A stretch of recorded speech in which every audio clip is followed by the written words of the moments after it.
It's one small step for man, one giant leap for mankind. This is the Cosmick Voice.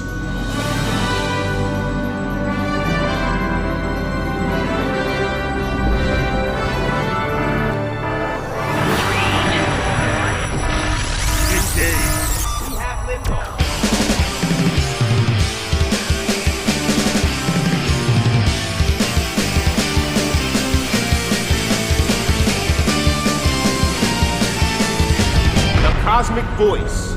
Music, talk, and nothing but business with your hosts, Chris Natalini and Mick Michaels.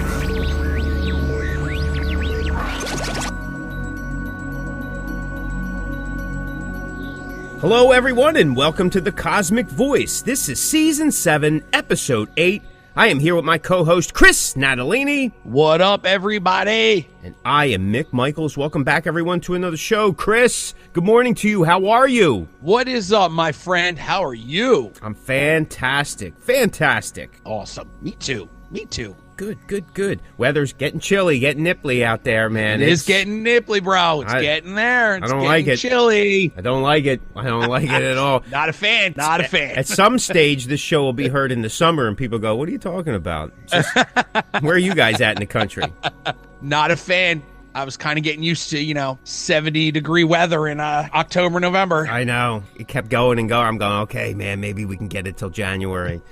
It happens. There's been times. I remember one Thanksgiving, I was wearing shorts. I remember one Christmas we had our air on, and that was only, within the past 10 years because I was with my wife. So I remember it being so warm we had to put the air on. So, Hey, listen. Global warming. That's right. I'm for it. It doesn't matter to me. Al Gore's accepted it. You don't hear him complaining about it anymore. Warm in the winter, hotter in the summer. I'm all about it, man. All about it. So I don't have to exchange clothing. It's pretty much all the same. Yep. Though if it's very common, you see teenagers wearing shorts all year round. Like they're standing on the bus stop with like they're looking like they're going to a Beach Boys concert. And I'm like, man, what's the matter with you people? I mean, I guess it's because that young metabolism, it's going like crazy, keeping them warm. Yeah. But I'm like, even as a kid, I was never a fan of the cold. I know it's not cool to take a jacket to high school, and all that. You got to stand on the corner looking whatever, but nah. And then you got old guys like me, they got Eskimo jackets on, zipped up to the eyeballs.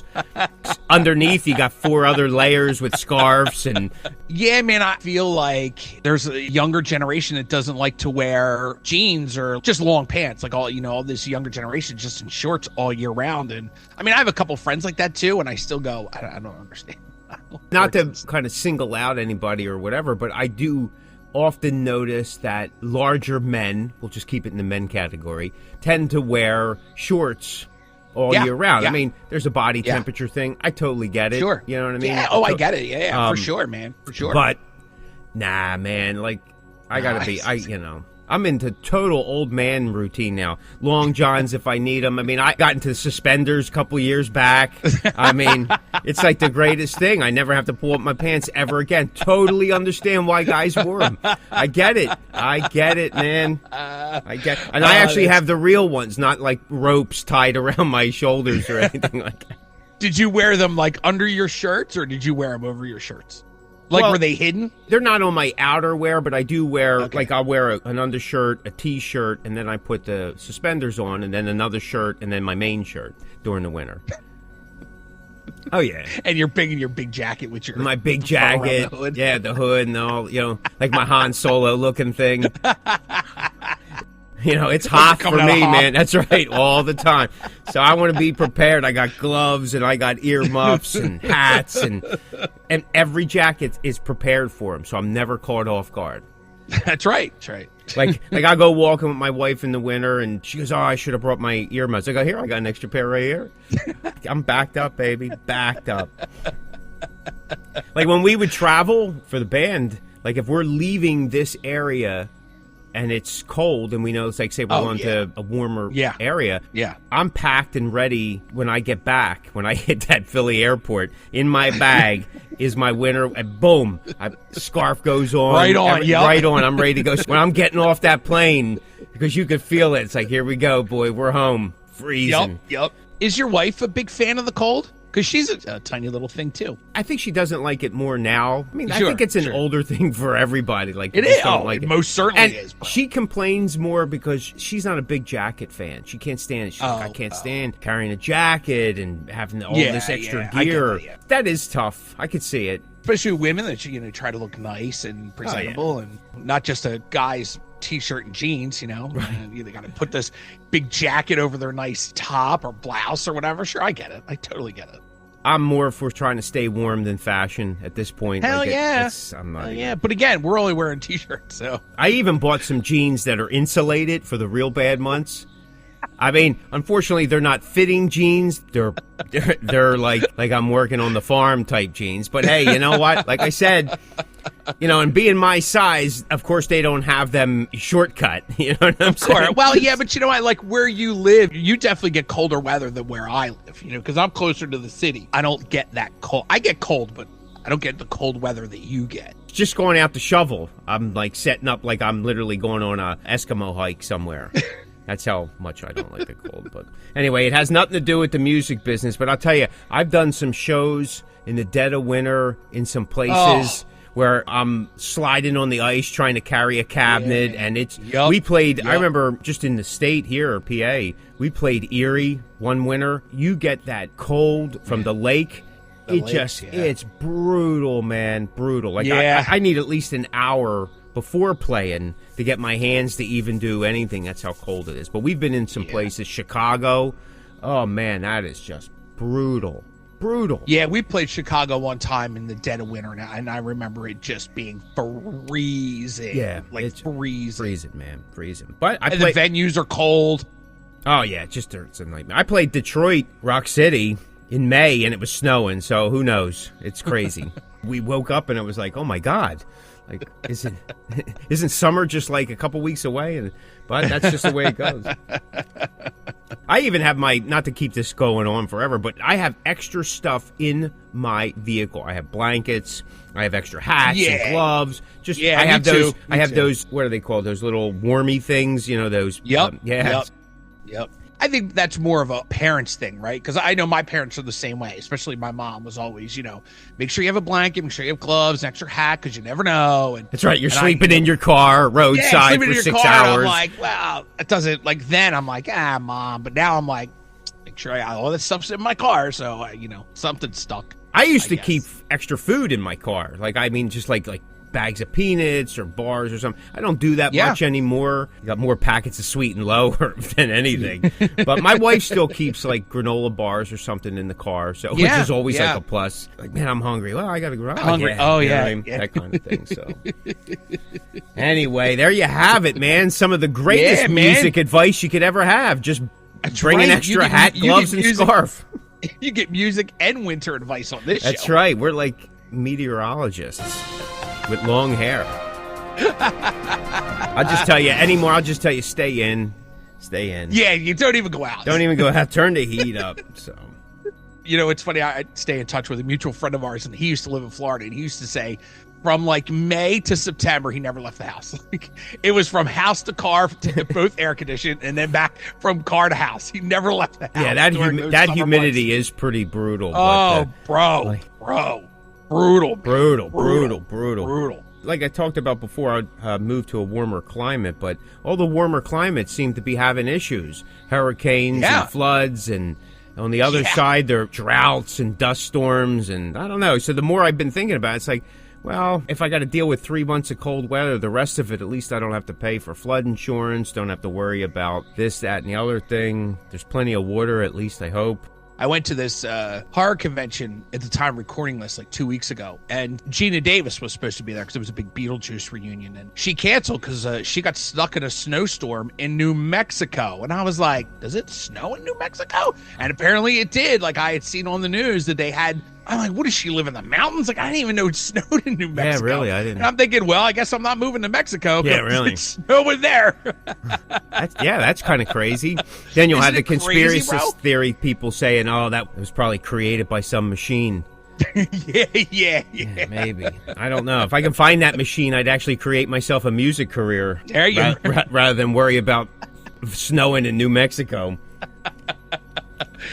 Oh, somebody trying to upstart a new business. Hey, I got a plow truck. Let's figure out what we could do here. It's cloudy with a chance of meatballs. That's just right. Dropping sandwiches. That's right. Listen, I would love that. That would be pretty cool. Me too, bro. Me too. What do you want for dinner? Hey, let's see. Love it. Awesome. It's Russ the Boss. Take it down. Johnny D from Brittany Fox. This is Stephen Piercy from Rat, the Rat Bastard. You're listening to the Cosmick Voice. All right, man, let's get to the topic of the show. And the topic is mistakes to avoid while playing live. Mistakes to avoid while playing live. What do you think, bud? I mean, besides not being able to play very well, maybe you should avoid playing live altogether. But, that's a joke. Everybody has an opportunity to play and get their music out there. Just listen to Spotify. But maybe do the rest of us a favor and play someplace else. What do you think, bud? Mistakes to avoid while playing live. I think the first thing I think of, we're talking about this topic, is the pretty obvious one. If something goes wrong, don't let everyone else know it goes wrong. You know what I mean? Like if someone messes up, you don't make a big deal. But on the other end of that, as I've gotten older, I've been blessed enough to travel and play all over the world and play in front of people. And I have noticed, and I will say this, I have noticed that if you're having a good time, the people in the crowd will be having a good time. That is one thing I've definitely learned over the years. We have spoken before about connections. When I think of that, I instantly go, well, listen, if somebody messes up, you don't make it a big deal. You don't let anybody know. You don't do any side eyes. You just kind of fix it, right? And you just kind of get back in the song or figure out where you are. And, if you're a young person listening to this, and it's something you'll learn through the years. And then as you get older, you'll realize how to come out of that and fix it. And because that stuff happens. I mean, it's just going to. But I've also have this theory where like, well, you know what? If somebody messes up, like make it a thing, kind of, laugh or whatever, because it's music. It's live music and stuff happens. I mean, as professional as, here we go, we're going to bring them up, as Kiss was, I legit saw them one year, and I saw them when Gene Simmons messed up the lyrics to Rock and Roll All Night. And you could see Paul look at them, and they just kind of had a giggle because it happens. I mean, listen. How you mess up Rock and Roll All Night is beyond me. But when you've been playing a song at this point, it may have been maybe mid-90s when I saw this, maybe early 2000s. They've been playing that song for a million years. And maybe it was just muscle memory. Maybe he wasn't even thinking. But that moment between Gene and Paul, I go, oh, that's really funny to me because, it showed the human side of them. It depends on how you want to bring across your band or you being an individual artist, whatever it is. If you want to have that view of being constant professional and nothing goes wrong up here, then that's okay. Then, if you make a mistake, you just kind of have to, get by and figure out how to get through it without anybody knowing. Because for the most part, at least at our level, a lot of people don't know your songs. And I think that, and you can correct me if I'm wrong, Mick, see what you think, but in this day and age, I feel like a lot of people, I don't want to say learn, but I'll say learn for the sake of conversation, learn songs like they used to, at least in my opinion. I feel that, when I was younger, I knew albums back to front, every note, that was ever played, every song. So not everybody is going to know every bit of your song. So if you mess it up, it is what it is. Like, it's no big deal. And if you can kind of get through it without making a big deal about it, then that's something you should, be prepared for. Because something is always going to go wrong. It's very rarely is everything going to go perfect, especially if you're in a band situation where there's other people. Someone's always going to mess up, and it is what it is. I just played a show at the time of recording this pretty recently, and my drummer, God bless his soul, he completely destroyed one of our songs. And listen, not a big deal. We had a good laugh about it. We laughed about it the other day when we were together in a rehearsal spot.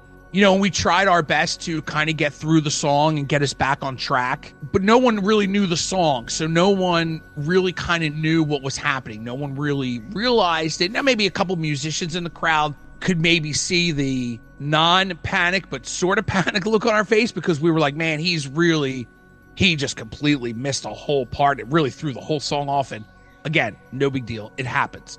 But for the most part, probably 97% of the crowd, maybe even 98, didn't really know. One, because they didn't know the song, and two, because some people don't realize that part of it. And if you don't show them the panic, then they definitely don't know. So for me, that's one of the things I think of. I go, well, it depends on what you're trying to bring across to your crowd, or what your band believes in. If you mess up, you make it a thing, cool. I mean, it just shows you're human and people can have a good time about it. Or you go, no, we don't want to be that band. And then you just kind of, you figure your way through it. There's stories out there about Henry Rollins, and, he has a big thing about the one time he was in some third world country and they were at this big festival and he knocked himself out and the band couldn't figure out what he was doing. And he played it off like everything was supposed to happen the way it happened, except for the busting himself open. He barely even sung half the song, but he presented it in a way where people didn't really know what was going on, especially because it was a newer song. So he was able to kind of get through it with not many people knowing what was going on, except for the band, of course. So that's the first thing I think of. I don't know. I mean, what do you think, Mick? That's the main thing that I think of, mistakes being played live.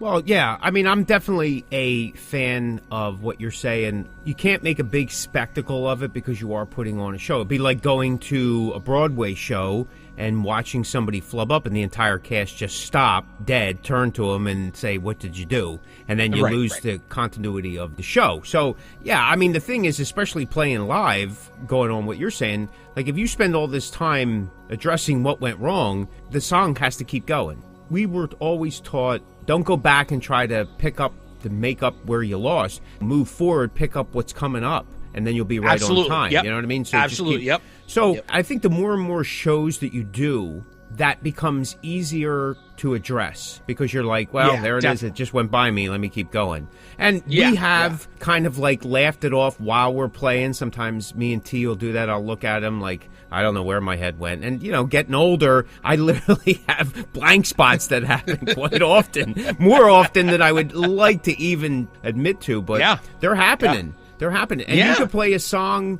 There's a couple songs that in our set, I know I've played thousands of times, where you think you would be on autopilot. Sometimes you're not. It just happens. So, yeah, I mean, that's definitely a good thing, especially for the continuity of the show, of the performance. And it builds a confidence, I think, among the members of the band that we can cover our bases. It's no big deal. Oh, for sure. 100%, you know what I mean? Yeah. Now, on the flip side of that, if those mistakes keep happening time and time again at the same parts or whatever, they need to be addressed. And that could be an individual player's type of thing. And it happens. It does. And everybody experiences it. Every band experiences it. If you haven't, either you're pre-programmed on your laptop, so there's never a problem, or you're never ever paying attention, which there are people that do that. Oh, I didn't make a mistake. Oh, yeah, you did. You know what I mean? That's a whole nother thing. I was going through some things in my head. I mean, a lot of this stuff for me is more about how you present yourself as a working unit. Like one of the things is taking too long to set up and to tear down. Oh, like if you're given a time, Yep. That's a huge pet peeve for me because I make it a point, and not saying that I'm the greatest because I'm not, but over the years you start learning the routine and you curtail your setup and tear down so you can accommodate these times. If you're the opening act and load in is at 5:30, show doesn't start till 8:30, man, you can take all the time you want. I get it. Yeah, yeah. For your 30-minute set, if it takes you 3 hours to set up your sound, and that's another thing. Like, if you don't know your sound by now, you shouldn't be playing. Yeah. Like, there should be no adjusting your gear on stage. Tweaking things, yes, maybe. Like, say, okay, well, I didn't realize my amp was going to be so close to my guitar, or because of the level difference, I may have to adjust my compressor limiter, noise gate, whatever. But guys that are revamping their sound every time, now listen, I'm a plug-and-play guy. I get up there, my sound is basically the same thing. The only thing that I will change, depending on the guitar I'm using, is I got a presence knob that I will adjust a little here, a little there, depending on the guitar that I'm using. But the rig is exactly the same. The rest of it, whatever the sound guy decides to do, that's what the sound guy decides to do. Yeah. And another thing on my thing is, don't give the sound guy such a hard time. There's too much of that. Like, first of all, guys, we're not top-of-the-tier bands. And I've seen top-of-the-tier bands. I've been there for sound checks. and they're just tearing into the sound guy if they're not traveling with their own. And it's just so rude. Like, dude, first of all, you're not playing Madison Square Garden. You're in the same club that all these local bands are. So why don't you just kind of dial it back a little bit? So, first of all, people shouldn't be treating other people like that. I've actually played a show where the band was, the one guitar player was actually tearing the sound guy a new one during the set. And that's just, again, man, I just don't find, that's not professional. Because a lot of people will look and go, man, what a tool bag. You know, it's just not the way to do it. I played a show one time where the guitar player ripped into the sound guy. Now, number one, there wasn't many people there, so let's not get crazy. Number two, ripped into the sound guy. I can't hear. This is so unprofessional. And I'm thinking to myself, bro, you're the one that's being unprofessional, because if you don't know your songs to be able to play them so you can't hear them, you guys have a bigger issue. Like, you should know those songs. I understand you need to hear each other to get through the songs, but if you know the songs, you should be able to do it if you're having hearing problems, because you're going to play places that you can't hear squat. Right. You're going to play places that don't even have PA. Now, the one thing I will say, going back to what you said, in my one band Seeds, I will say this. Those guys, I have been with them over 10 years. We have played really cool places. We have played complete dives. We've played with PAs. We've played without PAs. We've played skate parks with the only thing mic'd is me. But those guys, and this is going back to what you were saying, the guys in my band know exactly where we need to be volume-wise. And the one compliment I always hear about us is, you guys sound really, really good. Because my guys know where to be, except for the few tweaking, like you had said. But you have to know exactly where you need to be. You got to know your sound. You got to know, what you're trying to bring across. And then you'll be able, just like you said, just plug in and play. Walk over, plug in, knowing everything is going to work, dial it in a little bit, a little more volume, a little less volume. But for the most part, if you know what you're doing, it's cake. Right. A compliment is when the sound guy goes, you could bring that guitar up just a little bit more. Yep. You rather have that than the guy goes, whoa, whoa, whoa, we need to dial you down. Yeah. Because these guys, they come up, all of a sudden, it's like, well, I'm on stage, I got to be. No, man. Again, if you've been playing, you should know what your stage volume is. And then you adjust everything through the monitors. And again, there's nothing wrong with, during the set, you ask the sound guy, hey, can I have a little bit more in my monitor? Can I have a little bit more in my monitor? There's nothing wrong with that. I mean, because they get used to the room, they figure, well, this is that. But everybody's hearing is a little different. Mine's less these days, so I need a little bit more monitor. There's things that I don't need. Like, I don't need bass in my monitor. I don't need vocals in my monitor. I don't need drums in my monitor. But I do need to hear the kick drum. To me, that's for our type of rhythms, that's really important. Right. Yep. Can I play without hearing it? Yes, I can. But there can be fluctuation when I'm struggling to hear it, because I write a lot of my material based on that beat. Can I do it otherwise? Yes, it's very important. But believe it or not, we tend to rehearse at times just without the singer, so that we have that type of understanding of the music. When we bring in a new member, which we have quite often, they're usually taken by that. Well, I don't know the songs without the vocals. I go, well, you need to. You need to learn them. The vocals, to me, actually make it easier. Yes, because with your Frankie and me, like myself, we can always figure out where we are, right? Because the band, the music is really, I don't want to say most important, but it's key. It's most important. It's key. We can always figure out where you guys are, but you guys have to be somewhere for us to get in there. We can always kind of flub our way through it. I've done it for years. Like, sometimes guys get lost and you figure it out and you just flub your way through it. You have to know your songs. You have to. Right. And you have to know it without a singer. That's really, really key. Really key. I will say this, in the newest project I'm with right now, there was a few months where my drummer and bass player were rehearsing just by themselves, without me, without my guitar player. Now, my guitar player was out with surgery, but it was just the two of them. So for my drummer, was like, man, like, we really broke those songs down. Right. Then you bring a guitar player in. Now it's a whole different feel, but you're really kind of getting every section of that song. drummer and bass, then drummer, bass, guitar, and then vocals. So you're really kind of getting the nuts and bolts of the song. It's just, you know, oh, absolutely. If there's a part of a song that's an issue, which there can be, it doesn't matter if you wrote it, but when you put it in application, well, it's not as smooth, or we were able to do it in the recording. Well, yeah, because we did it in parts, so we could break it down. Now we're playing it live and it has to translate from one part to the next part, so on and so forth. So we'll play one part over and over again if we have to. Yeah, so we'll do. And I know our drummer, he loves that. He goes, let's do that part again. Let's do that beginning again. Let's do it again. Let's do it again. I know some other members are like, oh man, not again. I enjoy that because, again, that's how I was brought up in this. That's how you how you were taught. Yep. So I've worked with guys that go, okay, we got it. Well, let's do it again. They're like, what are you kidding? We just did it. Let's do it again to make sure that we have That's right. Yeah. Because if it's a brand new song and it hasn't worked in the set yet, I interviewed John Gallagher from Raven.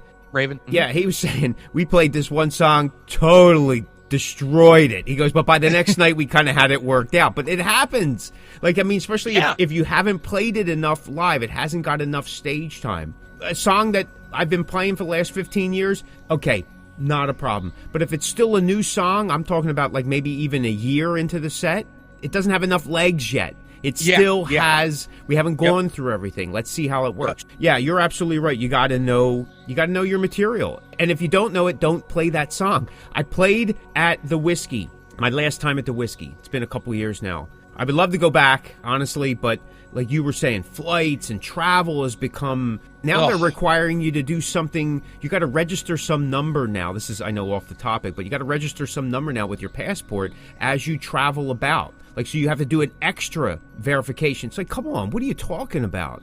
Like, I don't understand. I don't understand. Anyway, when you play the Whiskey, it's an early check-in. You got to go through this whole process. Totally get it. You're in these rooms, green rooms with several different bands and stuff. And a couple times I played there. One time I got my own green room. Another time I had, share. So we're sharing with this band. They were rehearsing a song all afternoon. Oh. And they weren't getting it. And I finally said to one guy, I says, hey, man, listen. I said, just as somebody who's heard the song now for like the past 4 hours, maybe just take it out of the set for tonight. It's okay if you don't play it. Yeah. You know what I mean? We're not playing that long. Swap it with a song that you know, or just don't do it. Right. So I'm not even sure if they did it that night, to be honest with you. But if you don't know the song by then, let's not do it. Let's not do it. Another thing that I think is something bands need to get reins on, and sometimes newer bands have this, and it's okay because you're still feeling out the space, but is too long a downtime in between songs, like having that dead silence. And again, so awkward. It is awkward. It's awkward for everybody. Even 30 seconds on stage when everything goes quiet could seem like days. You know how that is. Is it that bad? No, not really. And I've actually timed this because it's been a point of contention over the years for certain members that have been in the band, and I've done my own experiment. I've been to major shows, and I'm counting the time when everything goes dead. And sometimes it could be a minute or two. The difference is you're hearing the crowd. Yeah. And it fills in that gap. Yep. Where when you play a local venue, that song's done, everybody rips into applause and stuff like that, and then it just dies out, and there's nothing there. And it's awkward. It's awkward for everybody. And what everybody immediately starts to think is, oh, well, they don't like us. Or these guys are unprofessional, or they don't know what they're doing. Hey, listen, we're human, everybody needs to take a break. And sometimes there may be an issue that needs to be addressed. Just happens. Yeah. But bands that are lollygagging it in between sets, and they're having a conversation. Guy goes, gets a sandwich. He sits down, has a cup of tea, checks his Facebook feed. You know what I mean? Oh, look at that. So-and-so passed away today. That's a shame. How old were they? Oh, well, I guess it was about time. You know, that kind of thing. That stuff maybe you want to try to avoid doing. Something you can do, practice playing 2 songs in a row. One goes right another, right? That's what we do. We open up the set with 3 songs. Boom, boom, boom. No downtime. Then we hit in a 4th. And I said, listen, we get through the first 4 or 5 songs, then we can lay back a little bit. It's okay. Because at that point, you have them. And listen, you know how it is with, local regional bands and venues and stuff. Man, you're lucky you get a 40-minute set anymore. You're lucky you get it. And when you're playing nationals, you never get that. No. A couple times I have. But Yeah, it's rare. It's rare. Nowadays, it's, you're lucky you get a 30-minute set. Just the way it works. But it's a good way to practice things, especially if you only have a 30-minute set. You want to cover as much ground as possible. Give them as much music as you possibly can in 30 minutes. Hit them hard, hit them fast. And I think that goes to, you were saying about getting on, getting off. So if you know you have a 30-minute set, let's just say 30 for the sake of 30, you figure out how long your songs are. You write a set out and you play it exactly how you're going to play it that day or night, whatever it is. Time it if you have to. Like go, okay, we're going to play these 3 songs. It's going to take us to 15 minutes. We'll take a 45 seconds to introduce the band. We got merch, blah, blah, blah, and then move on and then be done. And then you're on and off. Just rehearse it. I know that's what we do. We go, okay, how long do we have? All right. And especially my guitar player, because he's a detailed nutcase. So he knows exactly how long our songs are. Now, obviously, we're going to play them faster live, which that's fine too. He'll go, okay, this song is this song is this. How long do we have? Okay. And he'll map it out and go, okay, these are the songs we could probably squeeze in. Let's run through the set and see it. And if we're close, then we know we're going to be either short or right on time. We're not going to be over. Right. That's just being prepared. Maybe that's a little more detailed than some people are used to. But in this day and age, man, with all these limitations venues and all these shows, having 6 or 7 bands on a show because people just don't come out, you need to be on and off. You have to respect the band before you, and you have to respect the band after you. Right, and that goes right into what you were just saying. Don't go over your set time. If you have 30 minutes, then you're allowed to play the 30 minutes. There's nothing wrong with going a minute or 2 short. I mean, I've even cut down 5 minutes. If I did my job and that's it, then run the risk of going over. I mean, for some reason, I've always been the band that the booker or the venue owner seems to come up to and go, hey, listen, we're running a little behind. Is there anything you could do?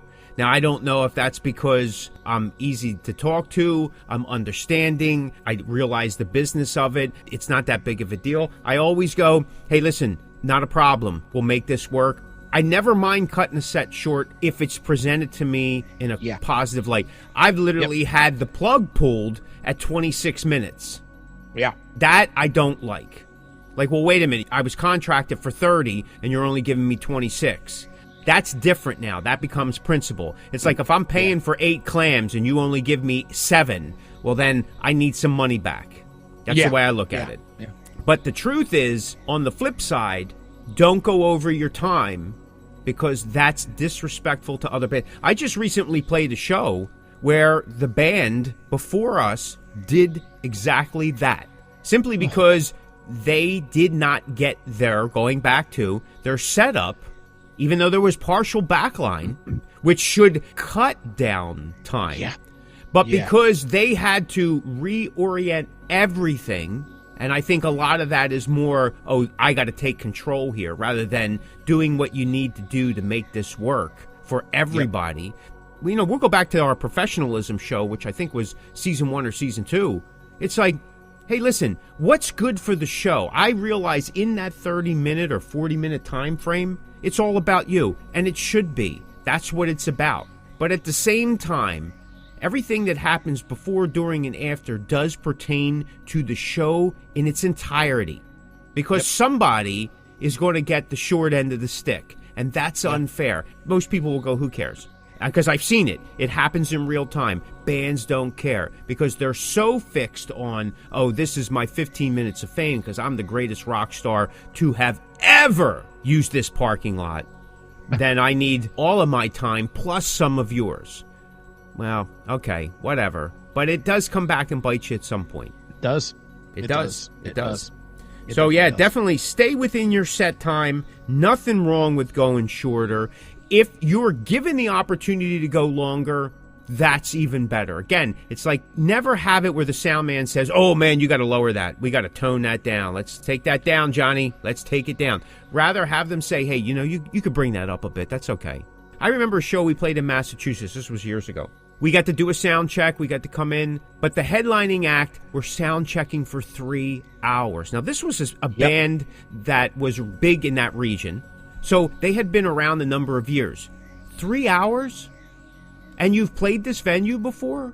Yeah, you don't. Do you not know your sound at all? Rehashing something we already said, but we got up there. We finally got our opportunity. We set up. boom, boom, boom. I hold a couple chords. We get to do maybe 30 seconds of a song. We were done in like less than 5 minutes. Yep. The sound guy actually came up to us afterwards and was like, he goes, you guys are a breath of fresh air. You had great sound. It was easy to dial in. There was nothing. He goes, I've been with these guys for 3 hours and they're still not. And it was like, oh man, it's, you know. Dude. And what's funny is if you're one of those bands sitting there listening to a band sound check, you almost don't hear anything being changed. It's crazy. It really is. It really is, man. I mean, really listen, is. like you said before, I realize that each venue may be different, each sound system may be different, but if you start from a point that you know, then that's less you have to do. Yep. Let the sound guy figure it out as he plays. Yeah. What are you going to do? What are you going to do during the show? He could shut your mic off, and what are you going to do? Right? So make less of a mess about it and just do what you have to do and make it happen. You are listening to the Cosmick Voice with your hosts, Chris Natalini and Mick Michaels. I think the biggest thing is that, and this is really just goes back to our society today, not to get all grumpy old man, but no one thinks about the other person. So when you're on a show with other bands, don't worry about what other bands are doing or not doing. You do what's right for that show, because that is all that's most important on that day. Your band will always rise above if you do the right thing. Right. Exactly. We've talked about this in other episodes. The people that are in the know and that actually count will see that. And Absolutely. that pays Absolutely. off for the next show that you'll get, and Yep. so on and so Yep. forth. It really does. Because if you can establish yourself as somebody that can be worked with, some understanding, there's communication, all things that we've talked about before, people are going to want to work with you time and time again. So that's, which then brings up a point, in my opinion, you want to avoid talking about certain subject matter on stage, political, social, economical, maybe even religious, unless you're doing a religious show, but then maybe you have to curtail what you have to say too. But I don't think that most people are there for that. They're there for the music, and it's a party. I mean, really, Yes. think about it. You're playing at a party that these people are buying alcohol. They paid to get in. They're there drinking. Maybe there's food. It's social, right? They're talking to one another. It's an exchange of good times, and you're providing some music. And if they like your stuff or familiar with it, that's what they're there for. Yep. I've been on some shows where some major bands, they get into this whole political rap, and I get it. Especially over the last 5 years, a lot of stuff is going on here in the United States, and people want to voice it and stuff, sell their ideas, their philosophy, ideologies to other people so they're not alone in it. Totally understand that, but I don't feel that that's the forum. It seems to be a definite thing on a more national level. A lot of guys have been bringing this up, and you'll get a mixed review by the audience. But it's because there's so many people. When a local band does that in a local or small regional setting, it usually doesn't go over very well, and you can start alienating fans.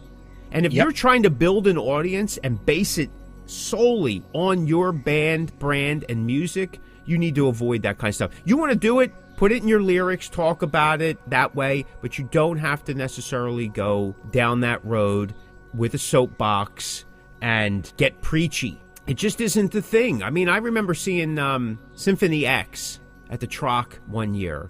The singer got into this whole thing. He started talking about, and I totally understood about what it was like becoming a father and all this stuff. And there was a guy heckling him in the audience. Then, which is going to lead to my next point, is he starts bantering back and forth with this guy. And 20 minutes go. 20 minutes that probably weren't factored into the show. So, which then brings me up to, don't argue with each other or an audience member during a show.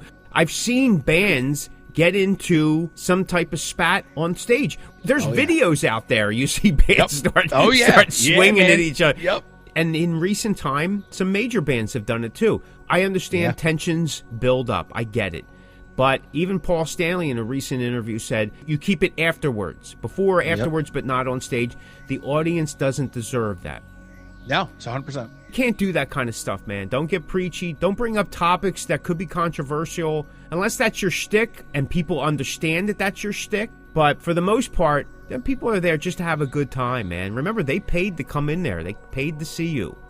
Yeah, that's right. You know, that's right. And that's right. They deserve, whether you know them or not, they deserve for you to put on the best show possible. And what an opportunity that is for bands to break into a new audience. And if you're only picking up one of that audience at the end of the night, man, you did your job.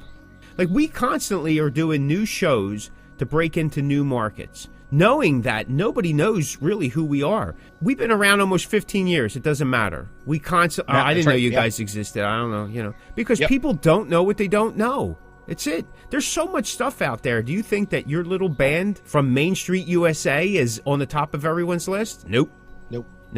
People aren't saying Corners of Sanctuary after Yes Please, so it's my job to get it out there and give them that opportunity. Come on, let's be real, right? Come on. Don't argue with one another. Definitely don't argue with an audience member. Yeah, I mean, it's just not good. Which is going to lead me to one more thing.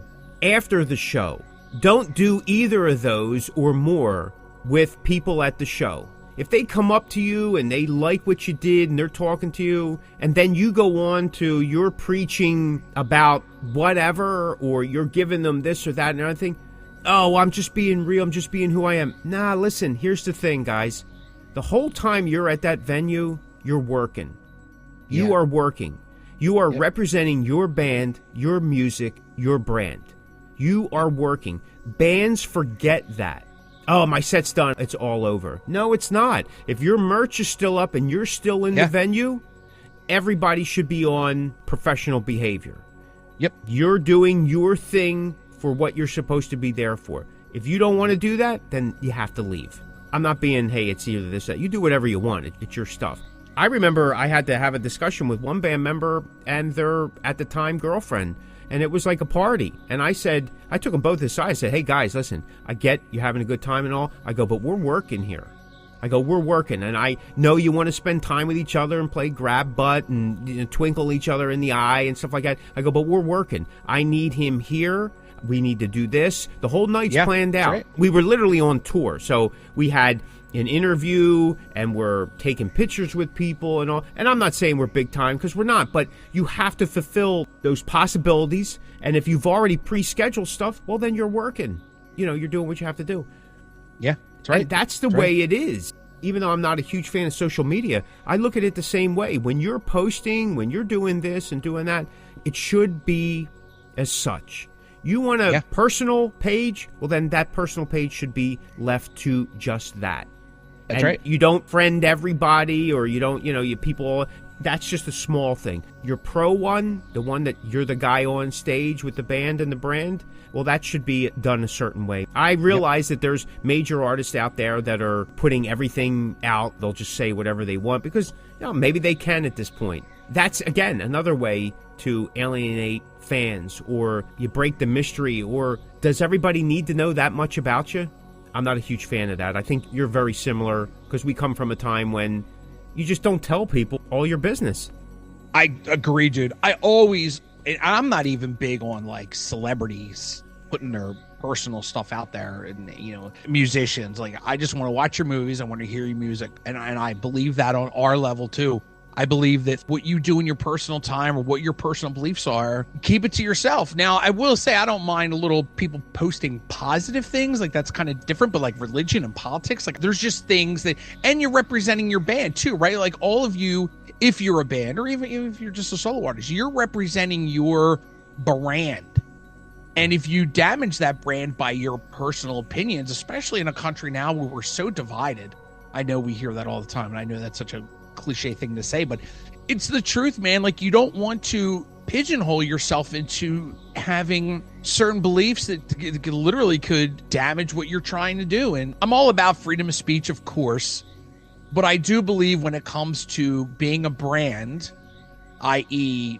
music, sports, movies, nobody wants to hear your personal opinions. We want to watch you do your craft, and that is it. And I know there's people out there that go, well, I can make a difference because of my level of success. Totally get that too. But you know what? Do it in other ways. Get people to donate to things that matter. Get people to volunteer at hospitals or whatever it may be. You can use your power of free speech to do other things than push your political and religious beliefs. I just don't believe in that. I've always said, especially now as I get older, being in bands, I always go, could we watch what we post, please? Because I don't want to be associated with someone that has these beliefs, whether I believe them or not. It's my business in my home to know what my personal beliefs, especially when it comes to political and religious beliefs, that's on me. I don't feel the need that people know that.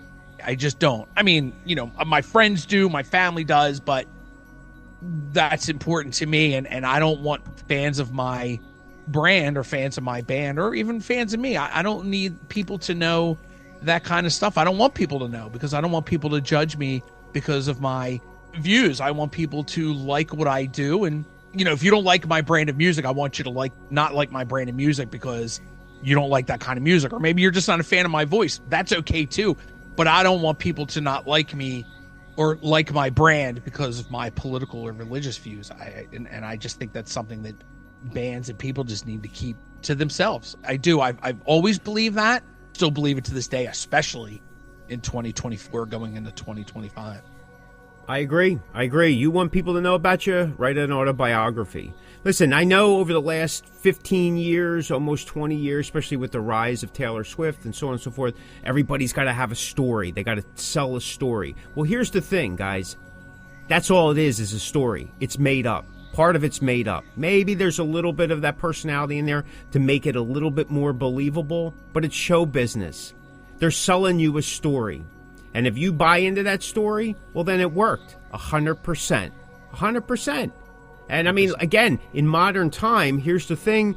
Taylor Swift is the model for that. But at the same time, she doesn't even need to do that anymore. She don't need to do that. She's out partying and doing her thing. She's not the wholesome whatever that everybody thinks. But the idea is it's not as real as you may think it is. So you want to let people know all about you and stuff, write an autobiography or get somebody to write a biography about you. Like Chris is saying, you don't want to alienate fans, especially if you're still building an audience or even if you do have an audience, because an audience can quickly turn on you. It happens. There's so much finickiness. In the recent years, especially in the recent months here with the election in 2024 and stuff like that, I've watched people online, they're unfriending people because of this and they're unfriending people because of that. And that just doesn't make any sense. Do you quit your job because of other people in your office or on the work floor or on the job that may not necessarily like the same TV shows that you do or the food, or if somebody who doesn't drink and you drink and, so on and so forth? I mean, that's craziness. I mean, you think about it. I mean, we're the melting pot here. It's all about that. That's what literally made our, for country, the U.S., different than everybody else. And now, all of a sudden, if you don't believe this or follow that, I mean, whatever. Music's the same way. We just talked about it in our genre episode earlier this season, where it's gotten to be so hard in certain places that certain bands don't want to play with you. Or they don't want to hear what you have to say because they figure, well, what do they know? They only listen to this stuff. Being a guy who's been into heavy metal is pretty much his entire life, and I play it. When I'm approached with other music, people are like, well, you only play heavy metal. So I guess you can't play guitar without distortion. Well, that's not true. Believe it or not, a lot of my material I write on an acoustic guitar. And my band plays a lot of the music that we play, electric, acoustically as well. We've done acoustic showcases, which I told wasn't possible. Well, it is possible. I don't know if it's possible for all music. I believe that with anything, you can make anything work if you really wanted to. Speaking of which, we talked about it in a couple episodes ago, too, about there's AI record companies now. Yeah. I just came across an AI album done of Kiss's Rock and Roll Over, but in country. It's all AI. You can kind of hear it like that it's AI, but I'll tell you what, it's interesting. No, it's interesting the take on those songs. The truth of the matter is you could take anything and convert it to anything. In terms of you can just kind of rearrange and the instrumentation, and all of a sudden you have a country version of it, or you have a rap version of it.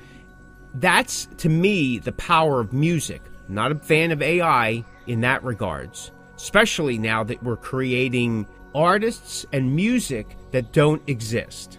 because it's already happening. It's running rampant. And one of the biggest issues, maybe we'll talk about it this season, we'll see, but one of the biggest issues is right now about the whole AI thing is where do the copyrights lay? Because there's no law on it yet. And because of the way the copyrights are set up, there's actually loopholes that technically could give rights to AI creations. Which then causes an issue for the human factor that's writing. It's actually kind of complicated when you start thinking about it, and you're like, well, man, I don't know.